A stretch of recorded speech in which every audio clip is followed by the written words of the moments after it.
Guys, sobrang nakakalungkot lang po itong balita natin ngayon. Ayon po sa report na lumabas, marami pa po sa mga Pilipino ang nawawala doon po sa Hawaii. Dahil nga po sa nangyaring katakot-takot o makasaysayang sunog sa buong isla na yon mga sangkay doon sa Hawaii. At ang nakakalungkot na balita, may isa na po na natagpuan. Isa ba o isang pamilya? Well, tingnan po natin mamaya mga sangkay. Pero ayun nga po sa report, daan-daan pa raw po. Kasama ang mga Pilipino dito sa napakarami pa pong hinahanap at nawawala until now.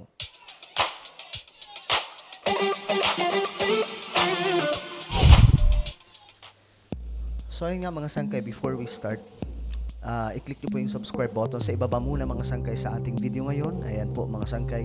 Sa video na to may makikita po kayong subscribe button sa ibaba.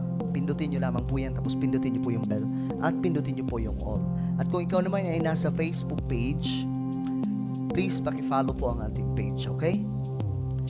Alright, ito na nga mga sangkay. Sobrang nakakalungkot itong balita na dumating sa atin ngayon dito po sa Pilipinas. Ayon po dito sa report, Pinoy kabilang sa mga nasawi sa wildfires sa Maui. Ayon kasi sa report mga sangkay, ito pong pangyayari ay makasaysayan.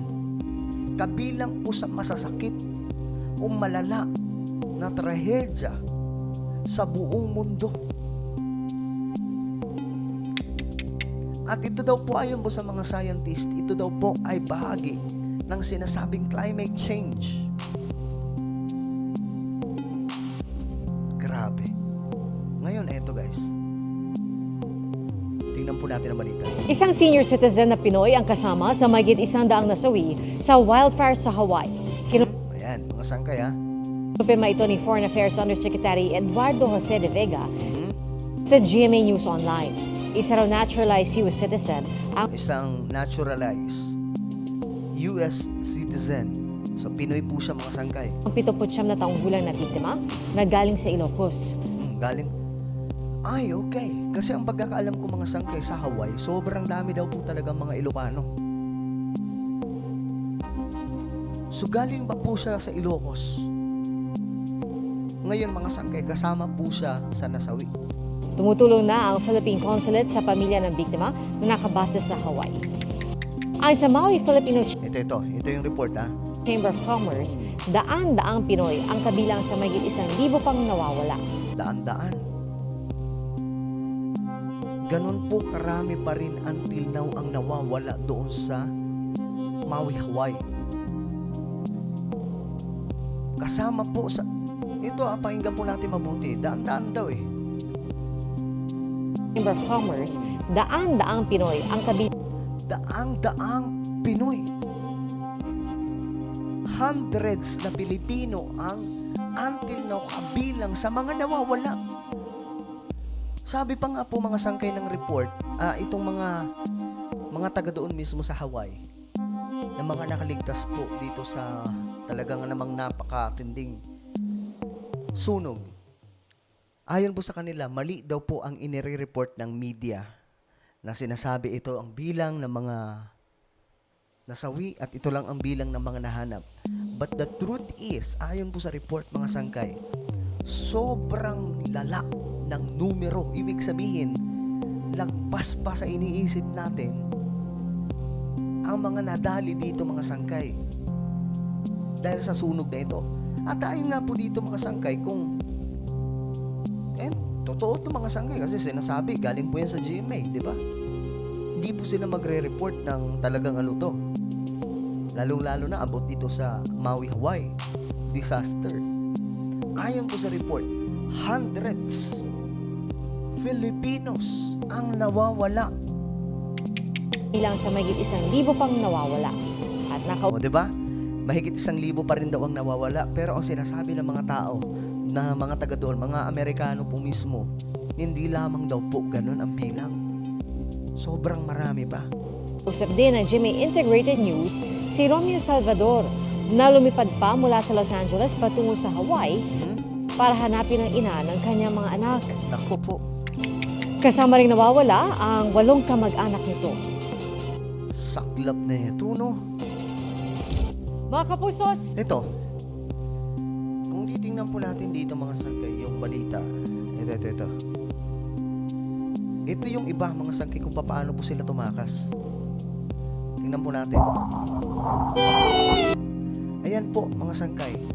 Ganyan po yung pagtakas nila. Tumalon na po sila sa dagat. Yun yung way. Wala po silang choice. Ayan po yung buong isla.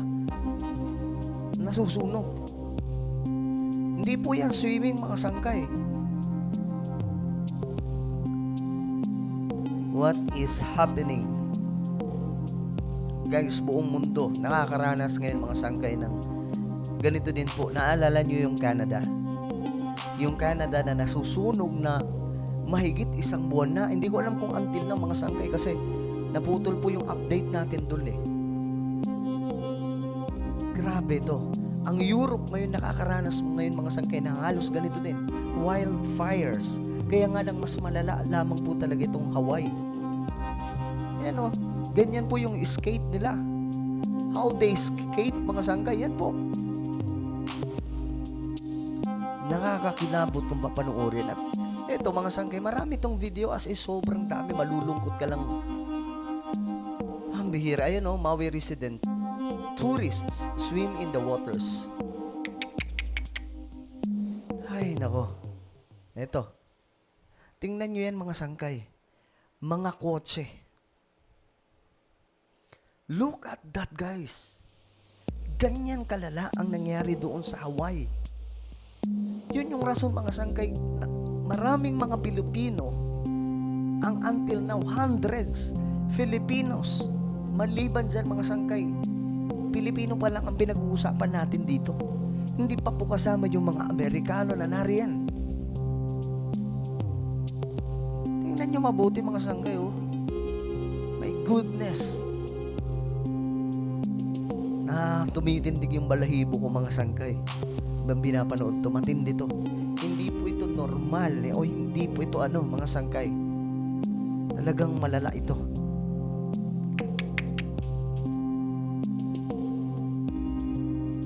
Look at that, guys. Oh my goodness.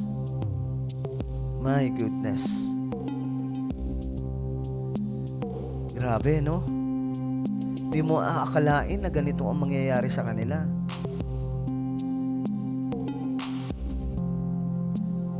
So, ang tanong dito mga sangkay, bakit ito nangyayari sa ating mundo ngayon?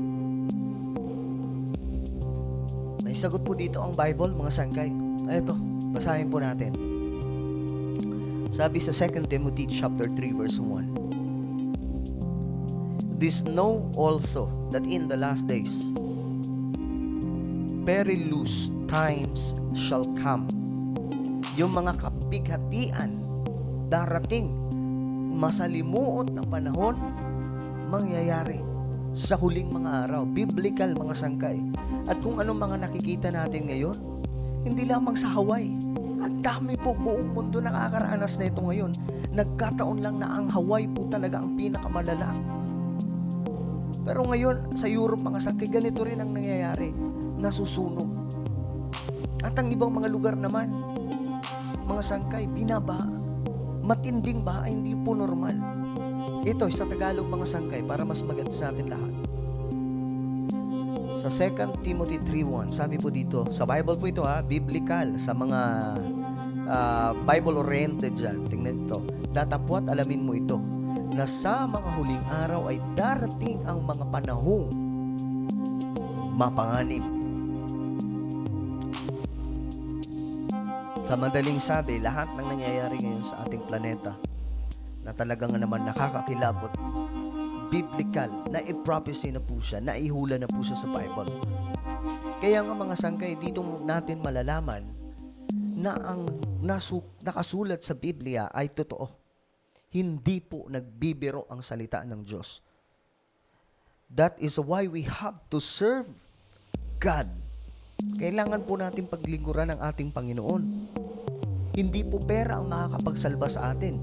Oh, mga sangkay, may nagawa ba ang pera dito? May nagawa ba ang kayamanan dito habang nasusunog? Wala, di ba? So, ibig sabihin mga sangkay, walang kwenta ang pera kapag nasa kalamidad na. At darating ang panahon mga sangkay na mas malala pa po ang mangyayari sa ating mundo. Kaya kailangan po natin maging ready, hindi po pera ang kailangan ang sagot sa paghahanda, hindi po treasure, hindi po kayamanan, hindi po kapangyarihan sa mundong ito. What we need is Jesus. What we need is a relationship with Jesus. Hindi po ako naniniwala na porket kilala mo ang Diyos okay na. Hindi ka na nagsisimba. Build your own relationship sa ating Panginoon. Kasi itong mga nangyayari, mga sangkay, ito po ay talagang nakakalungkot. And let's pray for Hawaii. Let's pray for them. Yung mga families, yung mga nawawala, yung mga talagang nakakalungkot ito. Let's pray for them. And again, kailangan po natin si Lord. Huwag nating hintayin mga sangkay na dumating ang araw na talagang may malala na pong mayari. Alright? Ay, nakakalungkot. Anyway, before ako mag-end, mga sangkay, subscribe nyo po itong aking channel, Sangkay Revelation. Hanapin nyo po ito sa YouTube, mga sangkay, at gawin nyo, i-subscribe nyo, i-click ang bell, at i-click nyo po yung all. At sa Facebook, mga sangkay, i-follow nyo po ang Facebook page na Sangkay Revelation.